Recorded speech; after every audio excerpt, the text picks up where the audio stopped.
Hello, and welcome to Sobercast, where we provide AA speaker meetings and workshops in podcast format. We're an ad-free podcast, and if you enjoy listening, please help us be self-supporting by visiting Sobercast.com, look for the donate link, and drop $1 or $2 into our virtual basket. We hope you enjoyed the podcast. Have a great day.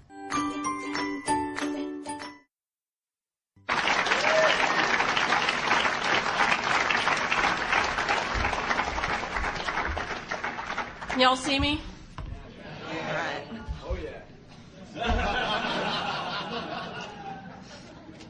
All right.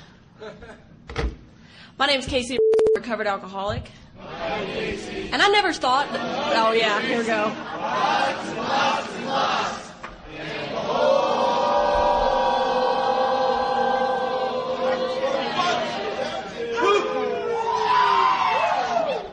I never thought that I sound Southern until I came up here. I have people in Texas tell me all the time, well, you don't sound like you're from the South. I came up here and I stopped mid-sentence and was like, oh my God, I sound like I'm from Texas. Forget about it. And I saw the t-shirts, the Wicked Soba t-shirts, and I was like, what the hell does that mean?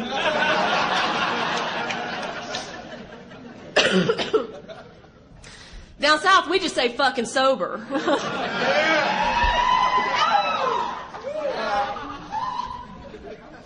Okay. All right, so my sobriety date is May 31st of 2003. I got sober when I was 16, and my first drink didn't do, I remember when I felt the magic. It wasn't the first drink, but I remember specifically when I felt the magic. But even before I felt the magic, I still drank like an idiot. Even before I took a drink, I just had this notion it was going to be something good. And I went to this party when I was in high school, and I had a clear Diet Dr. Pepper bottle of tequila that I had stolen from my dad's liquor cabinet. And I remember looking at the girl next to me in the bathroom. See, I went to the bathroom to drink, which started this kind of pattern of showing up at places, going into the bathroom and drinking. Like, I never quite wrapped my head around the people that stood around the keg with the red cups and just kind of sipped on their alcohol. Because I was drunk before I got to the party, and if I wasn't, the first question was, may I use your restroom? And then I went and took shots out of your little Dixie cups. Y'all know what Dixie cups are, right? Okay. And, well, who knows? Yankee cups, right. And I just drank by myself, and I looked at this girl, and I said, how much of this do I need to drink to get drunk? That's all I want to know. And, that night was, it felt a little different, but I specifically remember when the magic happened, and I was about a month in, and I was sitting in my house with my best friend at the time, who was far advanced in her alcohol and chemical career than I was, which made her super cool to me. And we were not sober at the moment. And she looked at me and she said, I have to show you something. I think you're ready. I got all excited, and she walked over to the stereo and opened it up and put a CD in and slid it in and turned on Waiting for My Ruka by Sublime. And all of a sudden I felt like my heart was moving to the beat. And I thought, oh my God, this is amazing. And it was the most amazing thing I'd ever experienced. And that's when the magic happened, because all this, and she looked at me and she was like, yeah. We were kind of stoners too. And I remember thinking that I had discovered this whole new world. Like, she had just given me permission to enter this new world that I never knew existed, but I must have been looking for it my whole life, because something righted right then that had been wrong for a very long time. And like most alcoholics, I grew up feeling like I wasn't a part of. I'm not good enough. I'm not tall enough. I'm not skinny enough. I'm not tan enough. I'm not blonde enough. Whatever. Well, in the South, I'm not tan enough. I'm not blonde enough. Whatever it is that you have, I'm not enough of it. And if I was enough of it, I wouldn't feel the way I feel. And the thing is that I I always was in the middle of everything. I had tons of friends. I was very popular. I was popular with the popular kids. I was popular with the jocks. I was popular with the geeks. I was popular with everybody, but I still never felt good enough. And so I have this awful cough, which is just wonderful. And so something righted right then when that magic happened, and it was like I had found my niche in society. For the first time, I found something that I was good enough at, that I had a personality in, that I had an individuality in, that for the first time, and it did things for me nothing ever did. And I remember, when Bill's story says I had arrived, that was one of the first things I think I circled in my big book. I had arrived.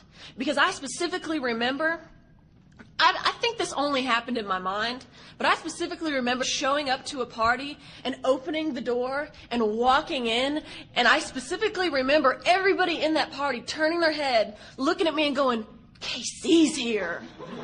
And it rippled throughout the whole house. "KC's here, KC's here, KC's here." And everyone was so happy to see me, and it was like, "Yay, KC's here!" And did that ever happen to anybody else when they went into parties? Yeah. I swear that's how I felt. And not even felt, like that's literally what I thought happened. I specifically remember everyone looking at the door and going, "Yay!" when I walked in. And to me, that was "KC's here." So I had been drinking for about 2 months before I was introduced to what the big book refers to as pitiful, incomprehensible demoralization. Quickly became my MO is just, I want to get drunk and I want to get drunk fast. And I knew nothing about alcohol at this age. And so I remember just asking my friend to get me some, and she said, "Well, what do you want?" I said, "Well, whatever will get me the drunkest the quickest." She's like, "I'll get you some Everclear." All right.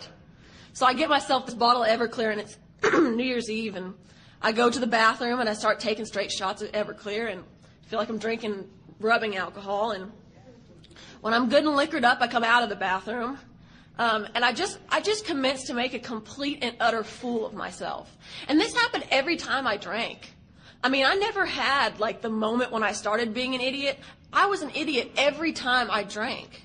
Falling down, screaming, doing things that I wish I hadn't in the morning, making a complete and total fool of myself. And I remember waking up. Well, I got caught that night, and I remember going home, and I'm sitting at the table, and I found something out that night that served me well, which is if you act really angry, you appear more sober. So I just started screaming about how it wasn't mine, and this is BS, and I can't believe somebody put that in my bag, and da-da-da-da-da, because if I just get angry enough, because you look irrational when you're angry anyways. I was afraid if I tried to sit there, I'd be like... So I just tried to make lots of big movements and then storm off to my room. And I hated the way it felt to be drunk a lot. I hated the way the room spun. I hated the way it was like when I was sober, I just wanted to get drunk, and when I was drunk, I just wanted to sober up. And I remember taking lots of showers because for some reason I thought that a shower would sober me up. So I remember being in the shower drunk at 3 a.m. and you just start crying for no reason. It's just weird. And so... I remember waking up in the morning, and when I read that part of the big book that said pitiful and incomprehensible demoralization, I knew exactly what it meant. The big book speaks my language because the only way to describe that is when you wake up the morning after, and all you can think is this. There's not even any words for it. You put your head in your hands and you go,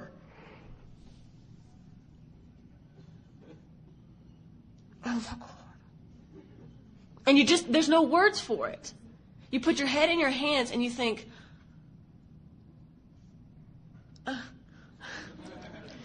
And I remember the feeling of gratitude I felt that it was Christmas break and I wouldn't have to face anybody for at least a week. So I kept drinking. I mean, that was a great experience, so I kept drinking. I got involved in a lot of outside issues, if you catch my drift. Badly and hardcore, and they brought me to my knees and stuff. I don't talk about them from the podium, but they are a part of my story, so I just mention them. I went to an all-girls private Catholic school in Dallas, Texas. I can tell you why girls in plaid skirts and bows like people in all black.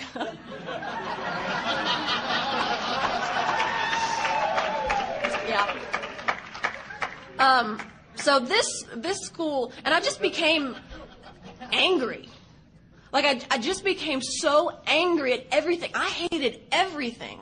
And so I'm drinking, and I drink a lot. And this thing happens when I drink, which is I can't seem to get drunk enough. No matter how much I drink, I can't seem to get drunk enough. And I drink, and I drink, and I drink, and I tell myself, the next drink, and I'll be drunk enough. The next drink, and I'll be drunk enough. And I drink that one, and then I say, the next drink, and I'll be drunk enough. And I do that until I black out. And so that's how I drink, and it starts to cause all these problems. And I eventually end up getting kicked out of this private school because I threatened to burn it down. Well, actually, I was suspended pending a psychiatric review for something else that is not, which is a great story, but I can't tell it from up here.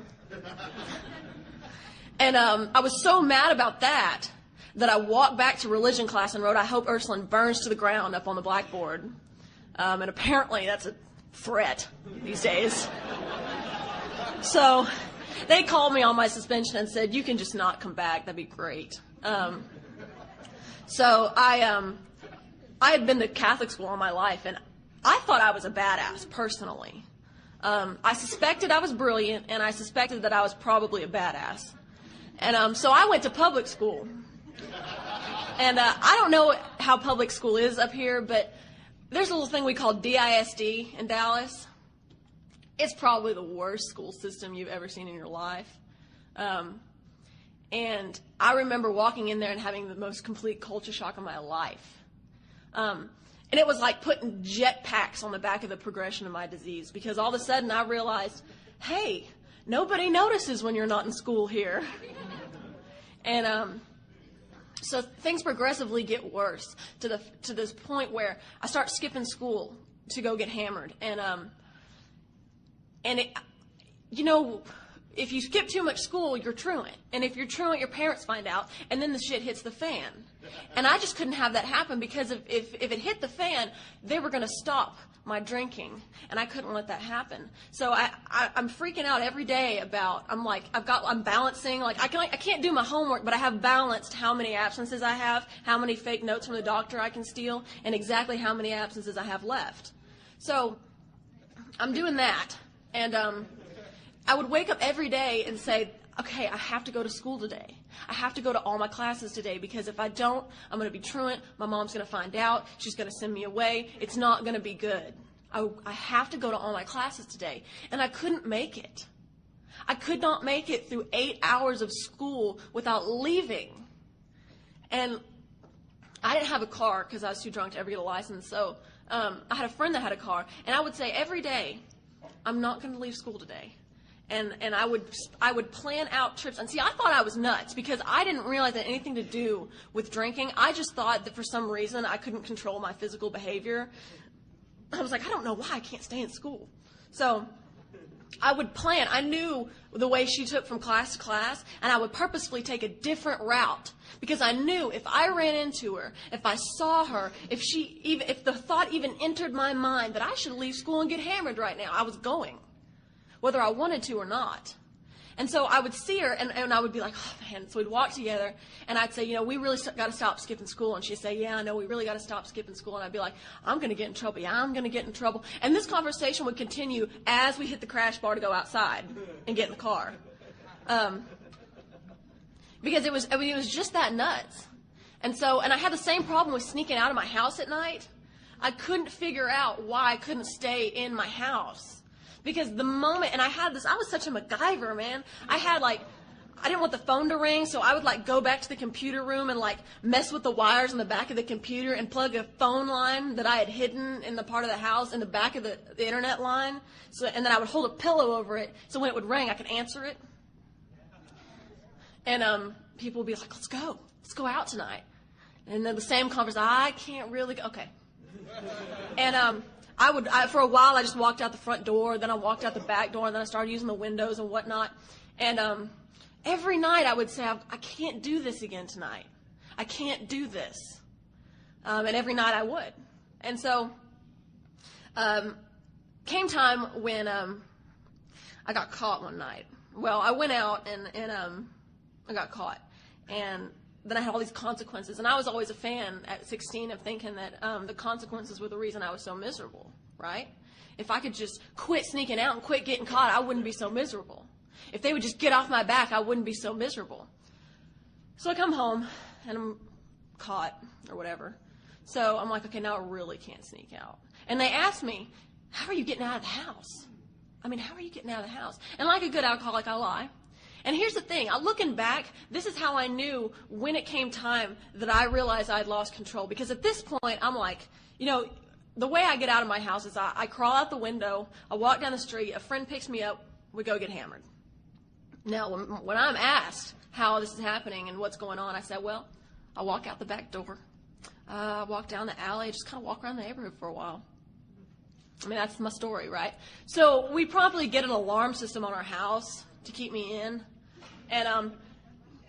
but they don't put one on the windows. So I start going out the windows. Whatever, that's why I didn't tell them I went out the windows. And so I keep doing this, and it got to the point where I'm thinking in my head, I don't want to do this. I don't want to do this. I really don't want to do this. And I'm thinking this as I'm scaling down the walls of my house, as I'm getting in the car, as I'm sitting in a rave, as some weird dude is giving me a back massage. I'm like, I don't want to be here. I don't want you to touch me. I want to go home. It's cold. I hate raves. We are in the middle of a field in Texas, and I want to go home. But I would do it. I mean, it was like a prisoner walking to the execution booth. You know what I mean? Just resigned to the fact it was going to happen. And so I had this, I got really heavily involved in some outside issues that I told myself was only going to be a spring break thing, and then spring break turned into 3 weeks. And I had this thought, you know what? I'm going to leave my house tonight. Just this once, right? Just this once. I won't do it after this. It'll be fine. So I go, and in the interim, the cops get involved, and I run, and I hide. And I was laying down on some dead leaves in a bush. And I remember trying not to breathe because I felt like my heartbeat was causing the leaves to crinkle. My heart's moving, and I'm like, stop my heart, stop my heart, stop my heart. So I don't get caught by the police, and they send my friends home. But the problem was the house I was hiding in the backyard of was like a friend of mine's. Their grandmother catches me, and I cry, like I always cry because I'm a girl, and I just start the waterworks and say, please, I've never done anything like this before. It's the same thing every time. I've never done anything like this before. It's so-and-so, and I just, and so she's like, okay, well, I don't know if I'm going to tell your parents or not. So I go home that night. And see, I've already been told, if this happens one more time, your life is over. And I'll never forget this. My mom walked in on me, and I was in the bathroom, and I was crying on the floor. She said, what's wrong? And sometimes you say some things, and you look back, and you're like, why did I say that? But it's almost like God allowed you to speak what was in your heart, even though you don't have the capacity to. It's kind of like talking about saying, I need help, and then being like, wait, I don't know why I just said that. Take back, never mind. She walks in, and she's like, what's wrong? And I start crying, and I tell her, I said, I snuck out last night. And I said to her, I know I don't like the consequences of my actions, but it's like I forget how bad it sucks to suffer the consequences when I go to make the decision to do the action. And my mom's eyes got real big as she backed up. And it was that moment she occurred to her there was like an addiction problem, because I think they just thought I was sneaking out of the house and hanging out.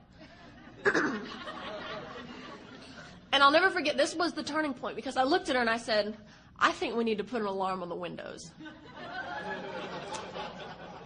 Which is funny, but when you think about it, that's the moment when I said to myself, I can't stop.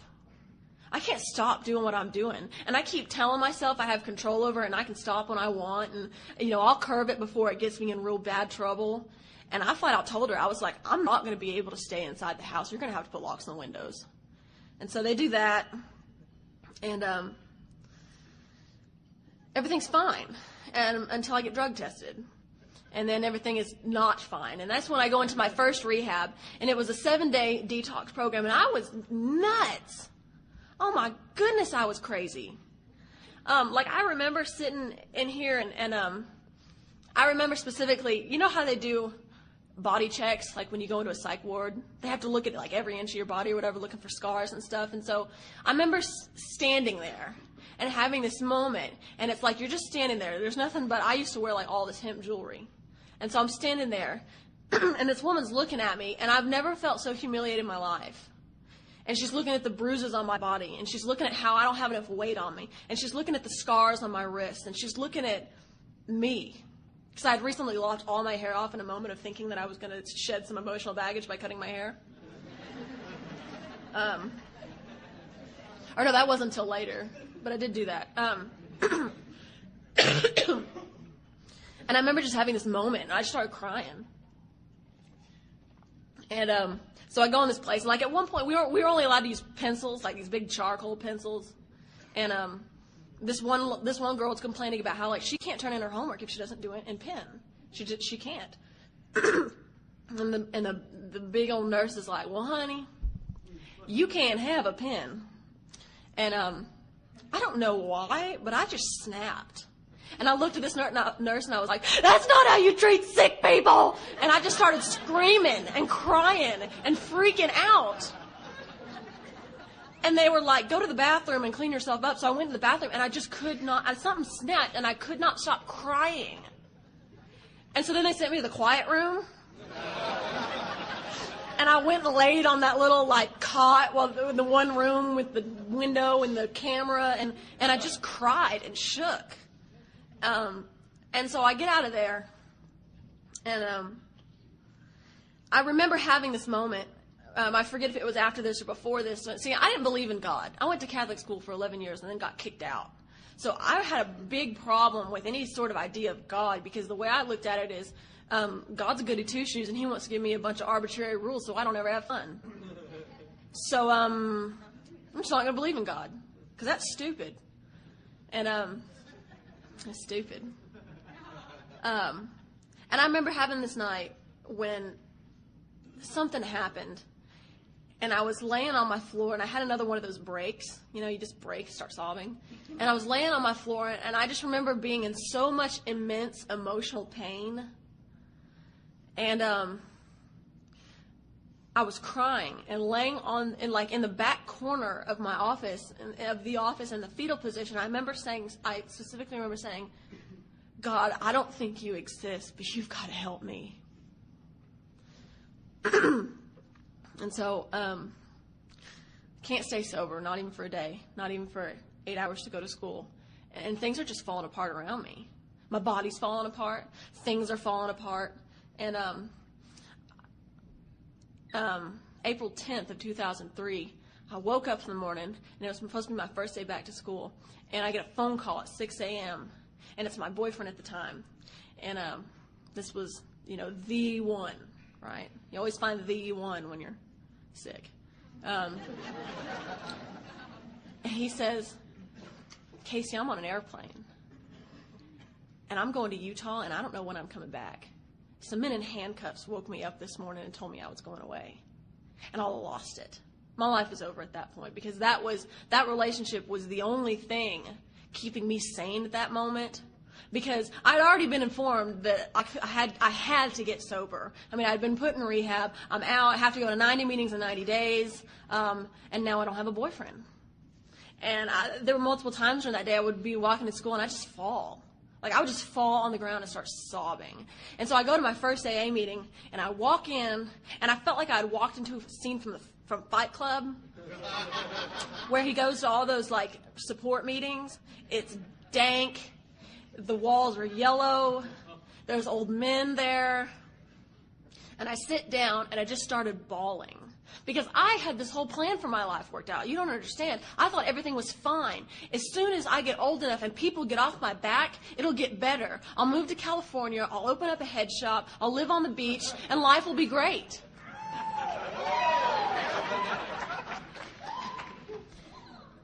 And at that moment, and I felt like looking at my life was like looking down a long hallway, I kind of had a plan.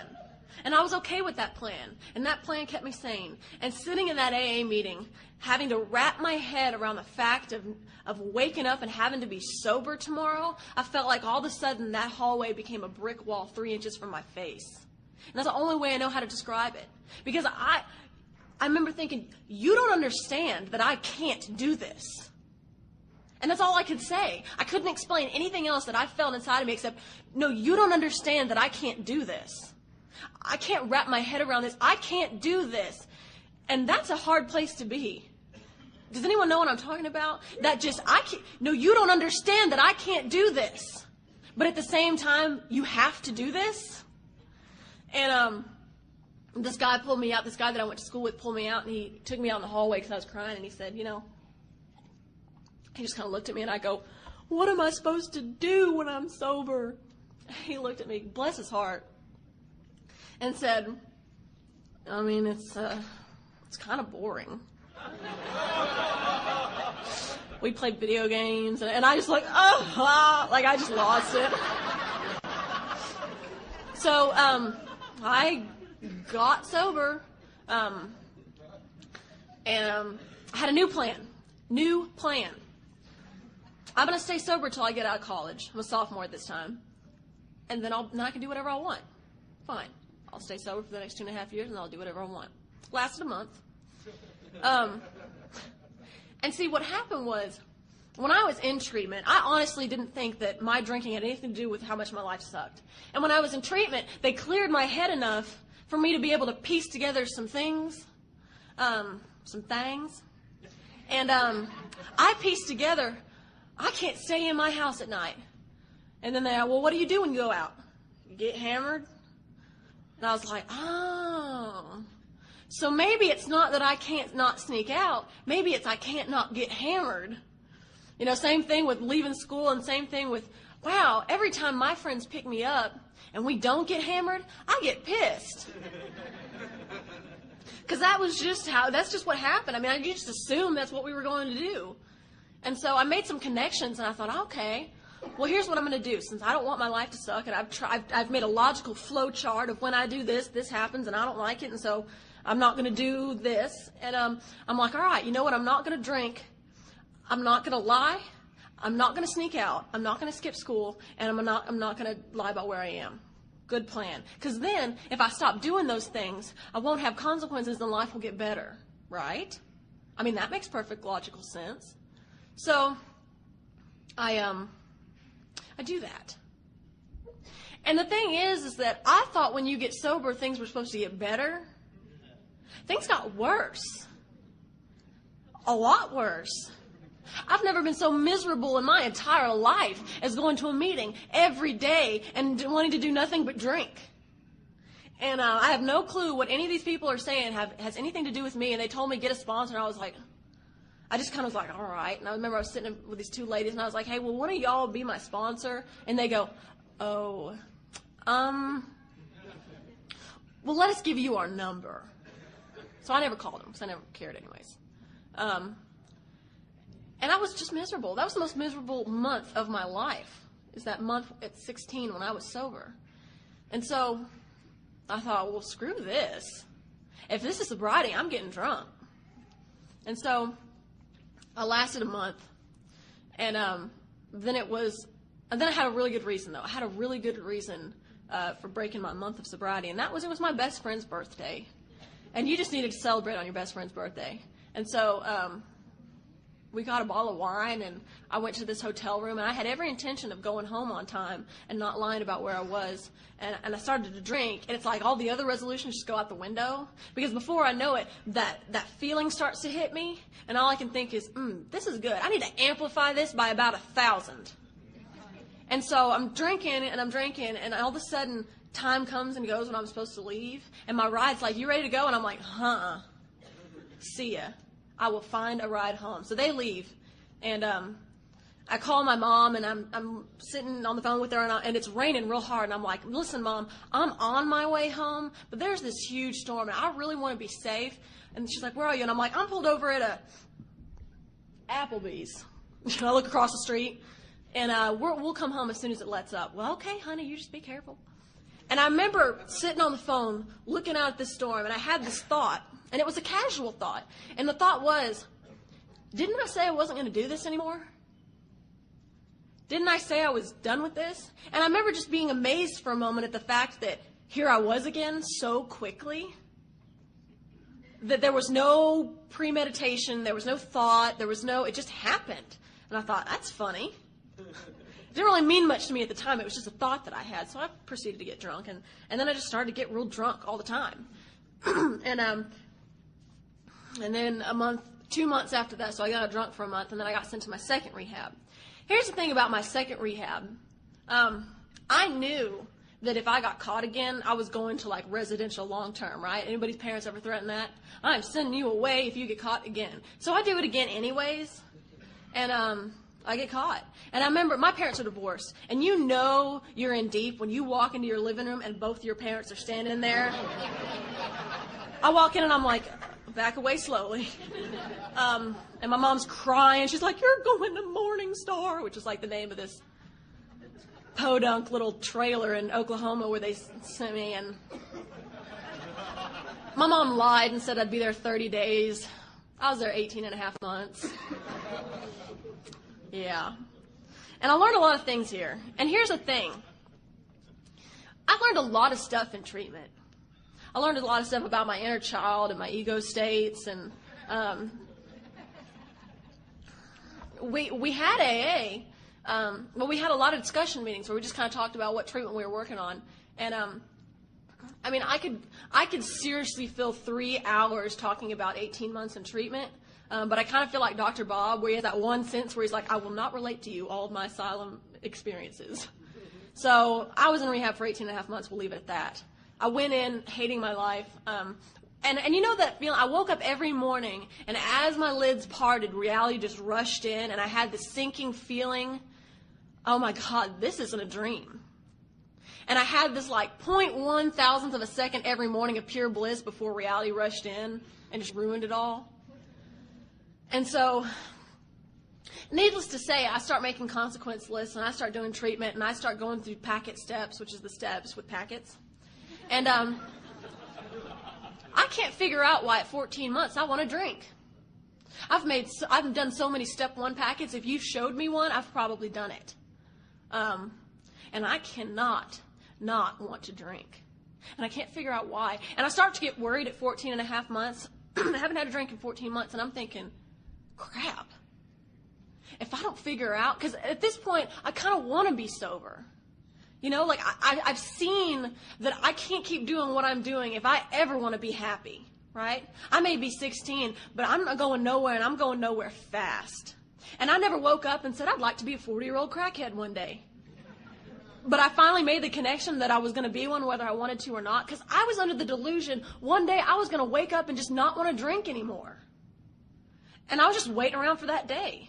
I thought maybe it would be when I went off to college. Maybe it would be when I graduated from college. But at some point, I would wake up and grow up. And I would have a husband, and I would have a dog, and 2.3 kids, and I would have a picket fence. And that was what I wanted. But, well, no, I wanted to head jump on the beach, let's be honest. But at some point, I wanted to have some normal semblance of a life, right? And so I've realized my life ain't going that way. And I've made so many consequence lists that I could recite them in my sleep, and I still want to drink. And I start getting real worried, thinking, if I don't start waking up wanting to not drink or not wanting to drink, I don't think I'm going to stay sober. And they told me lots of things, like play the tape through and give yourself a mirror affirmation and all these kind of things. And I can't figure out why. It's like they used to, the reality of your disease has not sunk in. Well, hell no, it isn't. I wish it would. And I just want to change at this point. We had this prayer that someone gave me, and all I remember is the first line. It said, Dear Lord, more than anything in the world, I just don't want to be sick anymore. And I would say that every day. And I started to realize they kept telling me the solution was God. And I've got to have this fundamental change. Every cell in my body has to molecularly change for me to have a chance to wake up in the morning and not want to drink. And it ain't happening. And I'm going all around and trying to figure out how to happen, and it ain't happening. And so it eventually happens. I have this change, and I leave wanting to be sober. But here's the thing. I leave wanting to be sober, terrified. Got this fear in my heart that goes, I'm going to do it again. Or it's not really me. You're going to do it again, aren't you? Yeah, you are. You're going to treat this like you treat everything in your life. I felt like I was on the first week of school in the assembly where you're all pumped. You're like, I'm going to get straight A's this year. Right? By the second week, you're like, B's. Third week, C's. Fourth week, you're like, I'm going to pass. Good thing the teachers like me. Maybe I need to get real nice to somebody in the registration office. And so I just knew I was going to do sobriety the same way. My motivation for it would fizzle because that's how I do everything. So I get out, and here's the thing. I went to meetings. I went to a lot of discussion meetings, and I talked. I like to talk, and I thought I knew what I was talking about. And here's the thing. We had these sheets where you had to do stuff every day. You got to read. You got to do this. And we had to read 10 pages of the big book every day. And I was in treatment for 18 and a half months, which works out to 5,200 pages of the big book that I had read by the time I graduated from this treatment center. I could quote it. I could tell it to you frontwards, backwards. I could tell you what was italicized. I could tell you the page number and the punctuation at the end of that sentence. And I had no freaking clue what I was talking about. And so I get out, and I'm kind of mutzing around, and I'm going to meetings, and I get myself a boyfriend because that's a good idea.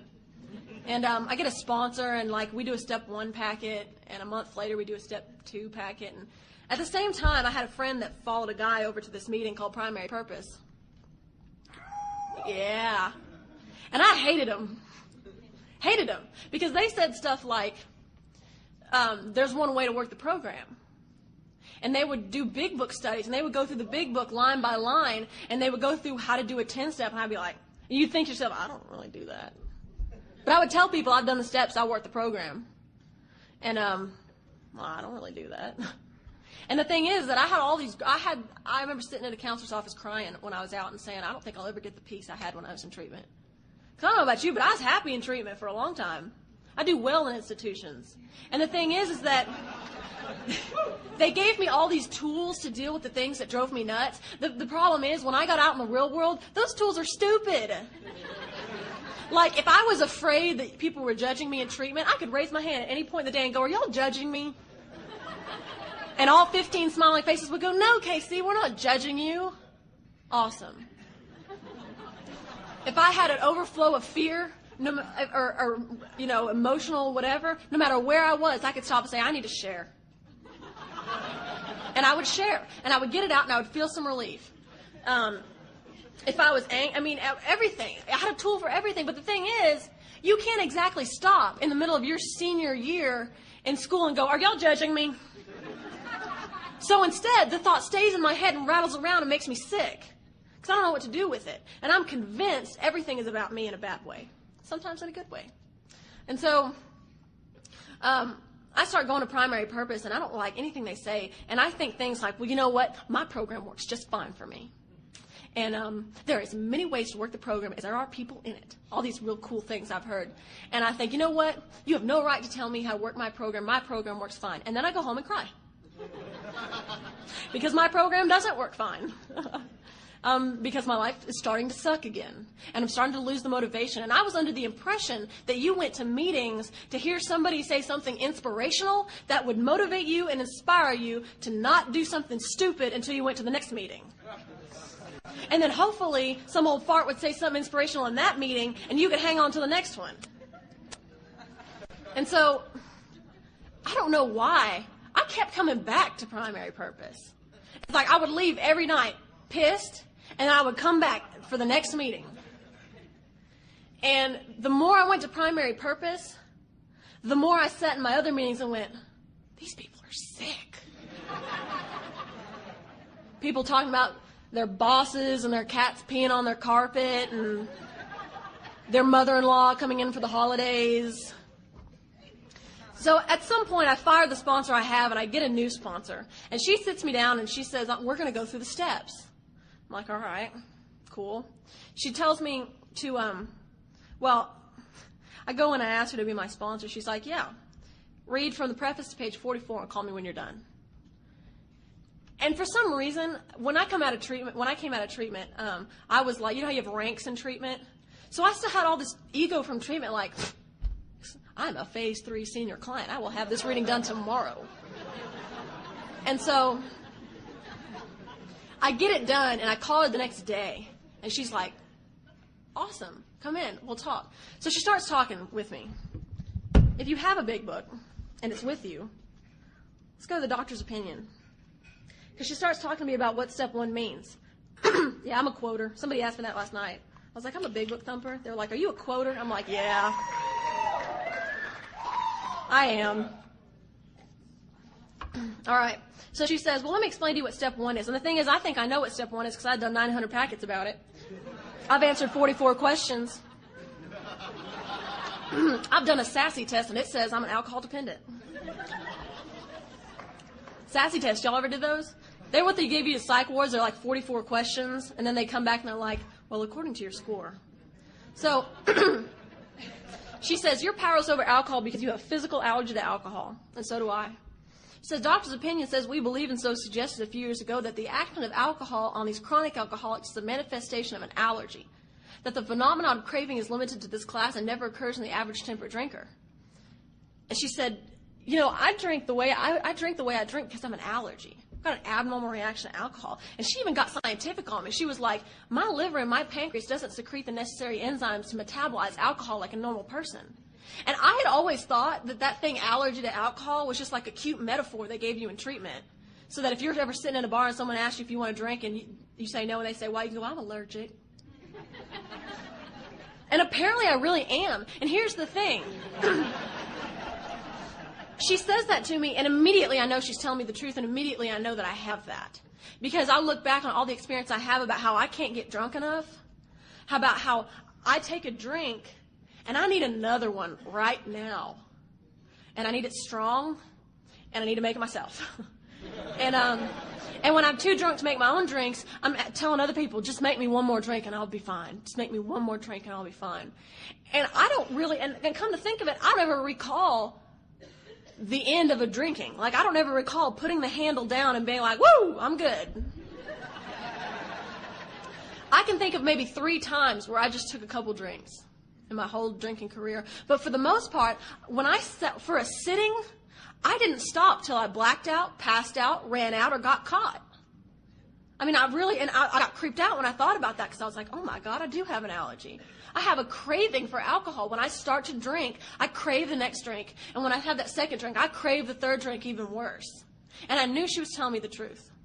So then she says, it's not the bad news. Awesome.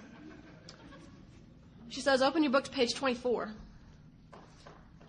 She said, the fact is that most alcoholics, for reasons yet obscure, have lost the power of choice in drink. Our so-called willpower becomes practically non-existent. We are unable at certain times to bring into our consciousness with sufficient force the memory of the suffering and humiliation of even a week or a month ago. We are without defense against the first drink. And I get pissed at this point because I spent 18 and a half months trying to get the reality of my disease to set in by making lists of my consequences. And I can't figure out why. I've written essays about it. I've written life stories. I've written all sorts of things to try and get me in touch with the emotional consequences, because if I can just get in touch with step 1, I won't want to drink anymore. I mean, that's what I thought. And so all of a sudden this makes sense to me, because this says there's something wrong with my head. Clearly. But what's wrong with my head is that I can't recall with sufficient force how much it sucked, which is what I said when I was 16 years old, crying on the bathroom floor and says, I don't like the consequences, but I forget how much the consequences suck when I go to take the action. Good God, my accent's coming out really bad, isn't it? I don't even think I sound this Southern when I'm in the South. And so it makes sense to me, finally. That's why at 14 and a half months of sobriety, I still want to drink. That's why I lay in my bunk at night and replay fantasies about what used to happen when I used to drink. The good ones, the good kind. And it makes sense to me. And here's the thing. My brain is depleted in that area because the human brain naturally has these little like lights that go off. I kind of envision it like nuclear meltdown with the lights start flashing. It goes, you know what I mean? When I go to do something that in the past has caused me pain, right? Like, I fell off of a horse when I was 7, and I will not get back on a horse, because if I walk towards a horse and I get near a horse, my heart starts to beat, those lights in my brain start to light up, and they're like, this thing will kill you. Back away. And to this day, I have this emotional reaction to that. My body protects me from getting hurt again. But I go to take a drink and nothing happens in my head. My head goes, woo! This is a good idea. The doctor's opinion tell me that the mental obsession of alcohol is that I can't tell the difference between the true and the false. The true is that things should be going off in my head that say this is not a good idea. Here's another, I thought about this one time and I was like, well, ain't that funny? Because have you ever taken a drink and like, say you drink a screwdriver and you get really, really, really sick and you can't, and after that, if you even smell orange juice, you want to puke? Why is it you can drink orange juice, you can't drink orange juice the next day, but you can sure as heck drink the vodka? I mean, think about that. My brain will associate that orange juice with the misery. And I recall with full force the misery and the suffering and the humiliation attached to that smell, sight, sound, and taste. But it doesn't do it to the vodka. I don't smell vodka and go, ugh. I mean, usually, you know? But I do it to whatever it is I drank the alcohol with. Like, that clearly shows me that there's something not happening right in my head. That I have a mental obsession that I can't, if I get a week or a month away from whatever bad consequence it was motivating me out of fear or inspiration to stay sober, all of a sudden it wasn't that bad. And it's going to be different this time. And here's how. And you know what? I was making a big deal out of this, and it's not that big of a deal. And if I just drink beer, or if I just don't do it this way, if I just don't do it with him, it's all right. And one of the reasons I get so fired up about what the book says is because for a long time I was told something different. And I remember trying so hard to bring about some sort of change in me, and it wouldn't happen. And like my first sponsor said, Casey, it's real simple. You just got to want to stay sober more than you want to drink. And I thought, my God, if that was true, I'd be sober a long time ago. And the book clearly states, the most powerful desire to stop drinking is of absolutely no avail. Now, where the hell did she get that? So moving on.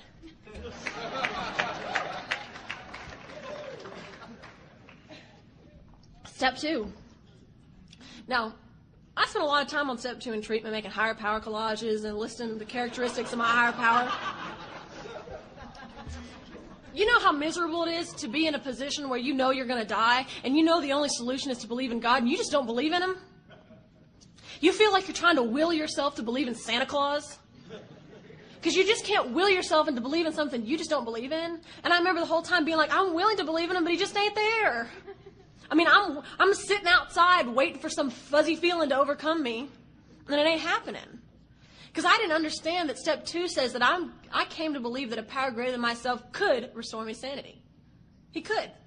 If such a power existed, theoretically, He could restore me to sanity. I don't have to believe in anything in step 2. Step 2 is a simple conversation. How you feel about God? Pretty good. Okay. Moving on. Because even if you don't believe in God, you can agree that if a power ruled the entire universe, He would have enough power to remove my obsession to drink, right? Whether you believe in God or not. And that's fine. And I was willing to put aside all the prejudice I had from going to Catholic school about how God was a goody two-shoes and wanted to put arbitrary rules on me so I had no fun. Fine. I'll put that aside. So then we go on to make this third step decision. And I always read the third step wrong. I mean, I always read that, step 3, turned your will and your life over to the care of God as you understood Him, right? I mean, so I've been trying to do that for a long time. But that's not what step 3 says. Page 63. I know it, but I feel compelled to return to the page anyways. Step 3 says, I'm going to make a decision to turn my will and my life over. Now, clearly, I don't know how to do that, because if I did, I'd be sober. But going through with the rest of the steps is what's going to bring about me learning how to turn my will and my life over and bringing my will in line with God's will. I'm just making a decision. I'm going to do what this woman tells me. And I always wondered, because if you read step 3, it talks about how we're the actor who wants to run the whole show and how I'm selfish and self-centered. And I read that, and I remember thinking, well, I'm kind of like that, yeah. And I always wondered, how many of y'all in here have done a 5th step? All right. So I always wondered why Bill did all this stuff about how we're selfish and self-centered, we're the actor at the 3rd step, because you never understand it till after your 5th step. Like after your fifth step, you go back and read and you're like, holy crap, this is me. I was always like, why did he put it at the third step? And then I realized one day that the third step doesn't say that I'm making a decision to turn my alcoholism over to the care of God as I understand him. Because there's no such thing as just turning your alcoholism over and having it removed.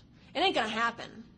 I have to turn over everything. And in order to turn over everything, I have to realize the ship is sinking. You know what I mean? It's not just if I get sober and stop drinking, everything will be great. Because if I start looking and I put aside the alcohol question, my stuff's jacked up. And I start reading about how he may be kind, considerate, patient, generous, even modest and self-sacrificing. All right? And about how, I still am trying to make arrangements, and I'm still trying to get you to do what I think you need to do for me to be okay. And sometimes I was malicious and sometimes I was sweet. But when it came down to the end of it, I was trying to get everything to go the way I thought it needed to be for me to get what I needed to be okay. Because if I didn't do it, if I didn't arrange everything and everyone to how I needed it so I could get what I needed to be okay, I wasn't going to be okay. Because if I don't take care of me, nobody will take care of me.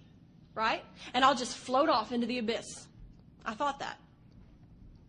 So Bill introduced all these concepts about how alcoholism isn't the root of my problem. Selfishness and self-centeredness is the root of my problem. And I have to get God to remove the selfishness and self-centeredness if I want to have a chance of that mental obsession being relieved. Because selfishness is directly linked to my mental obsession to drink. Which is why if I continue to live selfishly, I will not stay sober. I wish I wasn't sick. Okay. So I read it and I half understand it and I take this step. I make this decision. And it's funny because it says, neither could we reduce our self-centeredness much by wishing or trying on our own power. And I was reading that and I was like, that's why. That's why for 18 months I'm trying to bring about some fundamental heart change and I can't make it happen. So, moving on. So, step 1, 2, 3 happened in one sitting. I sat down with this woman. She talked to me about the physical allergy and the mental obsession, and she wanted to know if I understood that I was screwed. And I did. I understood that I was going to drink myself to death. I specifically remember this moment in treatment. We got this girl in, and she was detoxing very badly. And, she fell out and started, having convulsions, and then she didn't know where she was, and then she thought she was 4. And, really, she was she thought she was really scared and freaking out and tweaking out, and then she hit her head, and then all of a sudden she was like, I'm 4. And they had to take her to the hospital. I was like, that was weird. So then we had this meeting, because when you're in treatment, you have to have meetings and process things.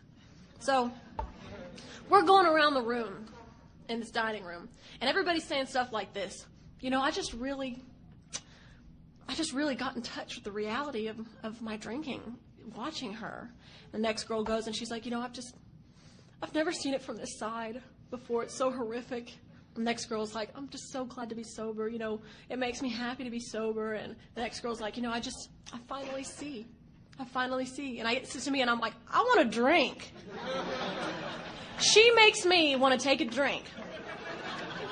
I see that she's experiencing something not in this reality and I want it. I want to suck it from her pores. And I know she's not enjoying herself. She's scared to death. She's in treatment, for goodness sake. And I know she's going to be here for a long time. And every day I walk around going, I'm happy to be sober. And I see this girl fall out, and I'm like, I want to get drunk. And at that moment, I stood up, and I walked down the living room, and I got on my knees, and I just started crying. And that was the moment it occurred to me. It was never going to get so bad that I was going to want to not drink. Because I kept waiting around for the bottom. One day, the consequences will get bad, and I'll just wake up, and I'll not want to drink anymore, and then I won't drink. And that was the first time it occurred to me, these thoughts aren't leaving. Not without a fight. They're not leaving. No matter how bad it gets for me, I will wake up in the morning and think, you know what? I want what she has, and she's drunk. And so when we talked about this, I understood what the mental obsession meant. And I understood that I couldn't remove my selfishness by my own power and that I was completely helpless. So then after this, we stood up, we said a prayer. I gave her a hug. She handed me some 4-step sheets. Because it says, next we launched out on a course of vigorous action, the first step of which is a personal house cleaning. You haven't really done much till you get to the fourth step. Because they call the fourth step the first step. It's the first step of action. I haven't even gotten off the couch yet, right? I've had some ideas, and it was great. Anyways. Oh my God. Has it already almost been an hour? Wow. Time moves fast out here. Okay. All right. I'm going to have to pick up speed. So I start making this fourth step, right? And I go down and I make this fourth step, and I do it exactly the way it's outlined in the book, right? I have a list of people I'm angry at. I have a list of things I'm afraid of. And I have a list of people I've hurt by my sexual conduct. And I do it exactly the way it is in the book. And I don't have time to explain how it is in the book, but you have a book, read it, okay? So after I have my four-step sheets done, we have no time for applause. I've got my fourth step done, and I go and I do my fifth step. And I sit down, and I had a week to do my fourth step, by the way, and I got it done. I sat down, I do my fifth step, and instead of the first fifth step I did in treatment where she told me it was going to be okay, baby, it's going to be all right, and patted me on the back, this girl looked at me and went, you are the most selfish, self-centered, egotistical, dishonest, and I had every defect on that, on every one. And I remember getting done with my fifth step and driving home and taking the corner to go to my house. I was driving up Midway Road, took a right on Forest, and it hit me. I am screwed up. Followed by a joy that I have never known in my entire life, and a thought that goes, and God can fix it.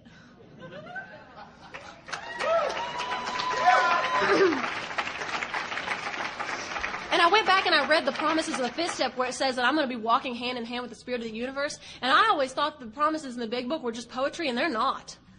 If you could have asked me right there, if I had never read the big book, and you would have asked me how I felt, I would have said to you, I am walking hand in hand with the creator of the world. Right?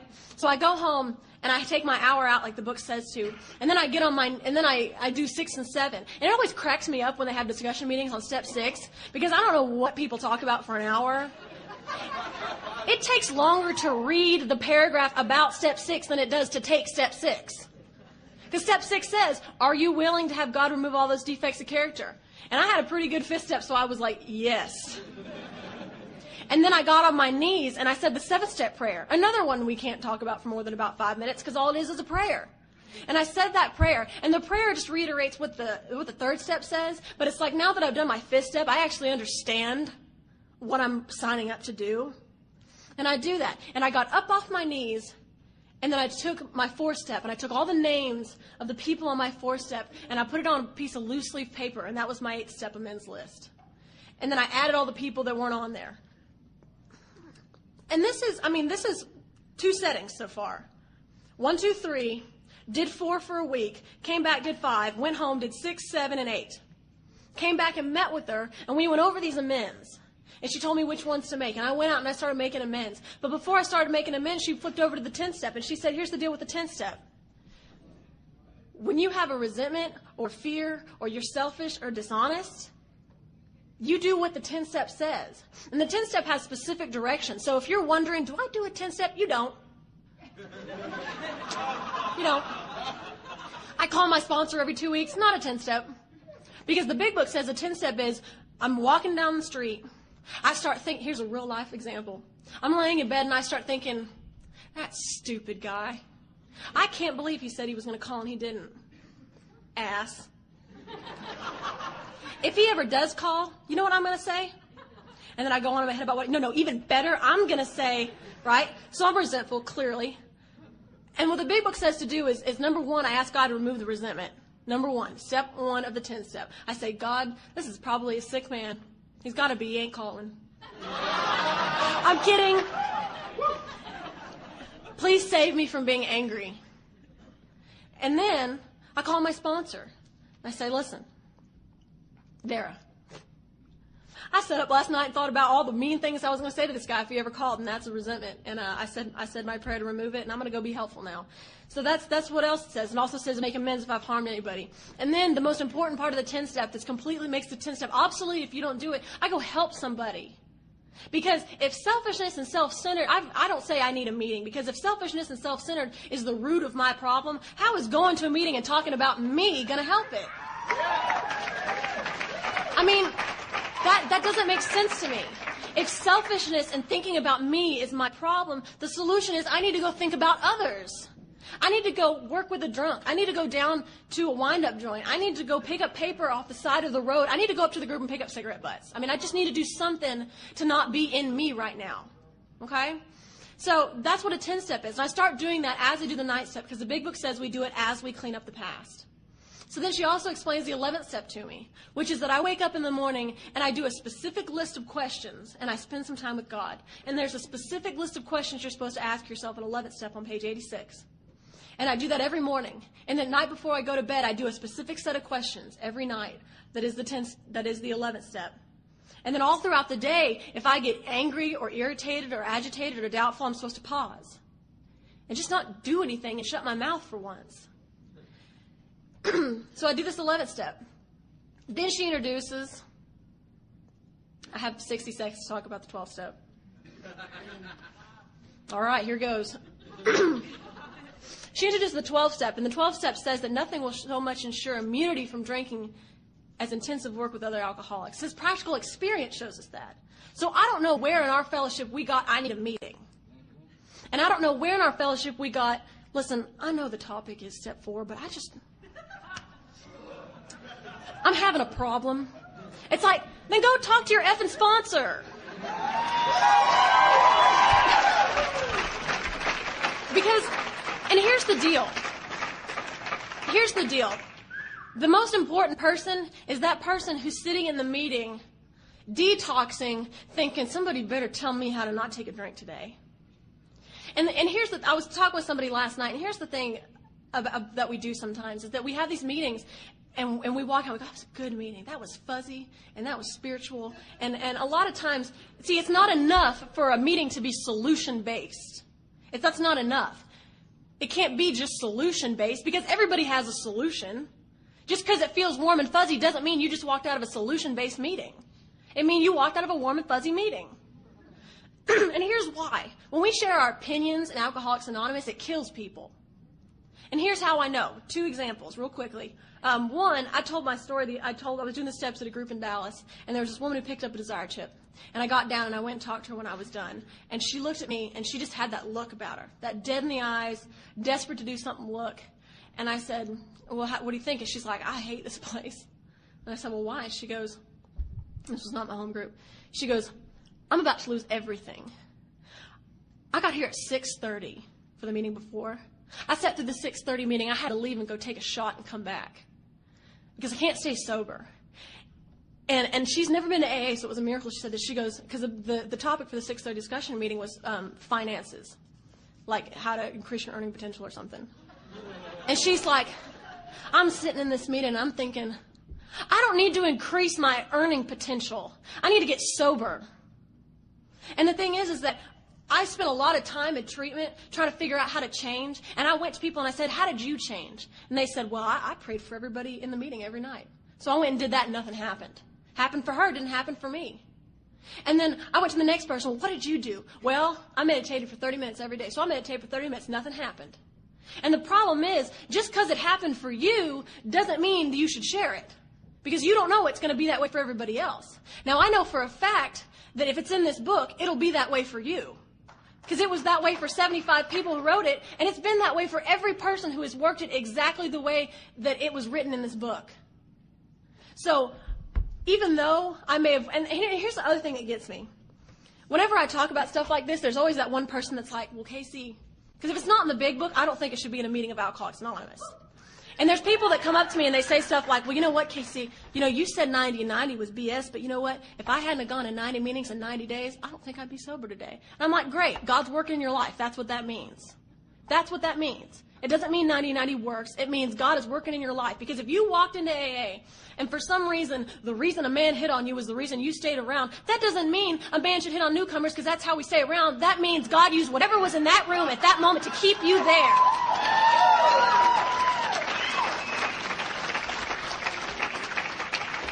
I will go over 2 more minutes. Because here's the thing. We want to stay here, and here's where I get this. I get this from the Big Book. This is justified in the Big Book on the first page of There's a Solution. It says, we're blah, blah, blah, blah, blah. We're like a shipwreck.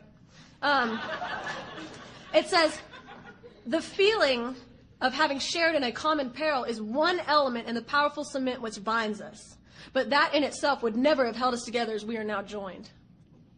The tremendous fact for every one of us is that we have discovered a common solution. A common solution. Now, there are things that I do that my sponsor tells me to do that aren't necessarily in the book. Like, she'll say, well, what I think you need to do about that situation is this, this, and this. But we don't share that in meetings. Because that's her personal experience and personal advice to me that she has permission to give from the part in the Big Book where it says, having had the experience, you can give much practical advice to the person you are sponsoring. But she doesn't ever talk in a meeting and say, well, I just think that you should. No. We have a way out on which we can absolutely agree. So we can absolutely, every person in this room, agree on this solution. I don't know so much that we can absolutely agree on much of the stuff that's shared. It says, and upon which we can join in brotherly and harmonious action. This is the great news this book carries to those who suffer from alcoholism. Because every time we go into a meeting and we start talking about ourselves, there is somebody sitting dying from alcoholism thinking, I wish this person would shut up. Because I just want someone to tell me how to not take a drink today. And that's what's important. And I go to a lot of meetings. I think I make it sound sometimes like I don't like meetings. I love meetings. But I don't go to a meeting because I need to get some relief, because I get my freedom from the 12 steps of Alcoholics Anonymous and helping others. I go to a meeting so I can find another newcomer that I can bring into the solution.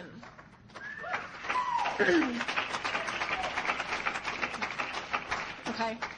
I could talk for hours, but clearly I've already gone over time, so I want to thank y'all for having me. I appreciate it. The other speakers pretty much told my story already, so I just want to thank y'all.